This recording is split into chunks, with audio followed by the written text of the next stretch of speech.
Assalamualaikum warahmatullahi wabarakatuh. Perkenalkan, nama saya Yulianti dari kelas 12 IPA 2. Di sini saya akan mempresentasikan secara ringkas hasil laporan akhir yang berjudul Ngampra Sehat dengan Inovasi Pembuatan Hand Sanitizer, Ekstrak Daun Sirih, Aloe Vera, dan Lemon. Selanjutnya, saya akan menjelaskan bab 1 pendahuluan latar belakang mencegah penyakit. Dengan maraknya penyakit saat ini, kita harus berperilaku hidup bersih dan sehat.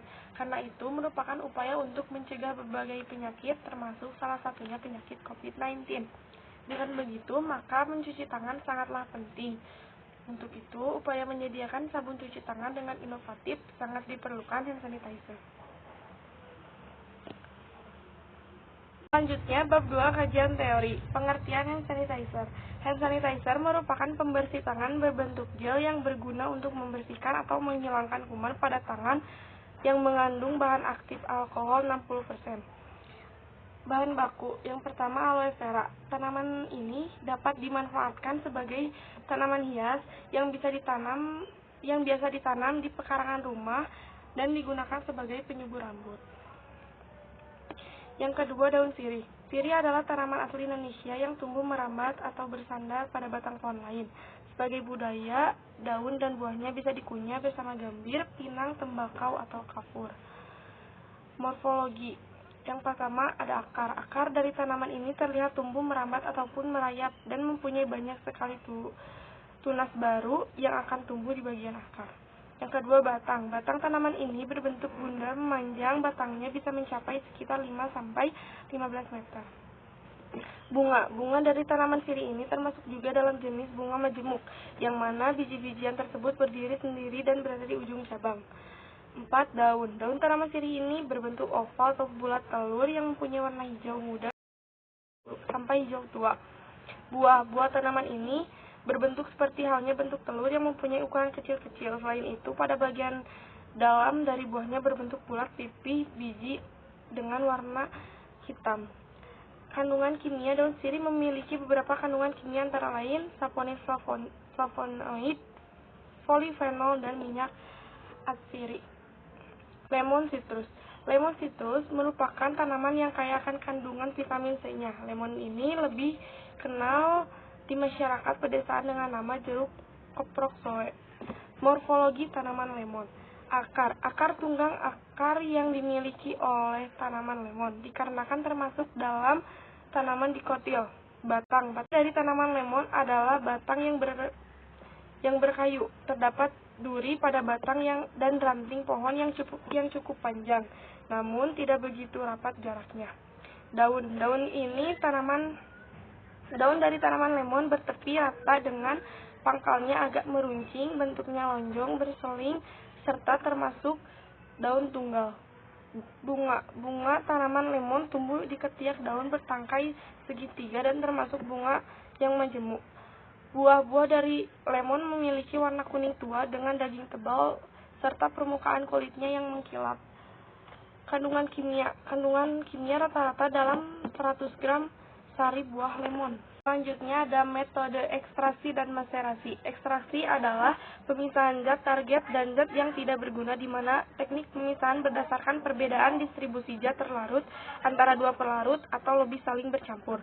Maserasi adalah pemisahan zat target dengan zat yang tersisa menggunakan prinsip sifat polaritas, di mana akan ada pelarut yang sifat polaritasnya sesuai dengan zat target.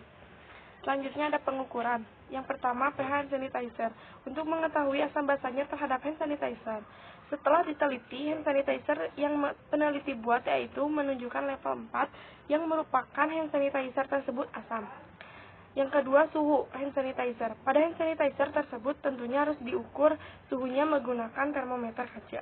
Suhu pada perasan air lemon yaitu 22 derajat Celcius, rebusan air aloe vera 32 derajat Celcius, dan pada rebusan air sirih yaitu 47 derajat Celcius. Setelah semuanya dicampurkan, suhu penyanitasi menjadi 32 derajat Celcius. Selanjutnya, bab 3, pembahasan dan hasil. Yaitu ada hipotesis. Hand sanitizer ini akan bertambah kurang lebih 1 minggu dikarenakan cairan aloe vera yang setiap harinya akan keruh yang membuat hand sanitizer tersebut menjadi kotor.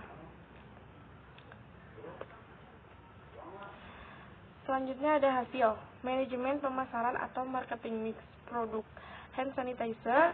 Produknya itu ada hand sanitizer. Produk ini sedang dibutuhkan oleh kalangan masyarakat berdasarkan kebutuhan di masa pandemi. Harganya yaitu 9.000, merupakan harga standar dari hand sanitizer.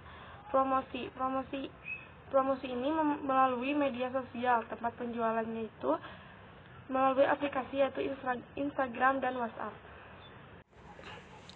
Selanjutnya saya akan menghitung laporan laba rugi. Pendapatan 27.000 dari jumlah produk dikali harga produk. Beban usaha, beban perlengkapan 9.000, beban peralatan 167.000, beban listrik dan air 30.000. Total beban jadi 206.000. Pendapatan dikurang total beban yang hasilnya rugi min 179.000. Selanjutnya laporan perubahan modal. Modal awal 9.000, rugi min 179.000, prive 167.000. Jadi jumlah pengurangan modal yaitu min 346.000.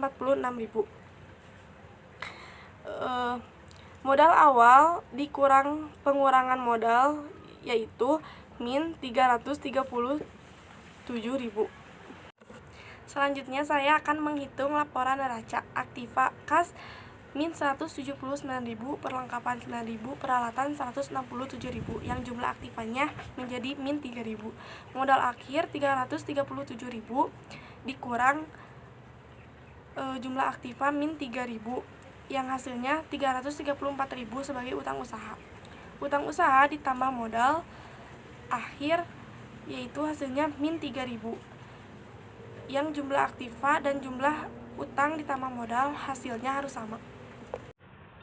Yang terakhir, bab 4 penutup. Kesimpulan, untuk mencegah berbagai penyakit, termasuk salah satunya penyakit COVID-19 yang sudah memakan banyak jiwa, dan kita perlu membuat hand sanitizer dari bahan alami, karena selain itu, bahan alami yang dipakai untuk pembuatan hand sanitizer ini dapat digunakan sebagai obat ataupun kecantikan. Salah satu bahan alam untuk pembuatan hand sanitizer yaitu aloe vera, daun sirih, dan jeruk nipis. Bahan alami ini dipilih karena mempunyai kandungan yang dapat menghambat bakteri. Adapun daun sirih ini memiliki kandungan polifenol, terutama capicol, yang memberikan perlindungan ganda dari berbagai jenis kuman. Dengan memanfaatkan bahan alam seperti bahan aktif yang memiliki aktivitas sebagai bakteriostatik atau menghambat pertumbuhan bakteri maupun bakterisid pembunuh bakteri. Di bagian akhir ini ada beberapa saran yang ingin saya sampaikan ke beberapa pihak yang terlibat dalam pembelajaran berbasis proyek ini. Saran tersebut antara lain sebagai berikut. Yang pertama, lembaga sekolah. Dengan penuh rasa hormat, sekolah perlu mendorong guru untuk melakukan penilaian siswa terhadap keterampilan berpikir kritis, berpikir kreatif, dan sikap ilmiah. Yang kedua, kepada pihak guru. Dengan penuh rasa hormat, dimohon untuk supaya lebih mengawasi siswa dalam pengerjaan proyek yang dibuat oleh siswa. Yang terakhir, kepada siswa. Dimohon untuk mengembangkan sikap ilmiah seperti rasa ingin tahu, teliti, dan tekun. Sekian presentasi yang dapat saya sampaikan. Mohon maaf bila ada kekurangan. Wassalamualaikum warahmatullahi wabarakatuh.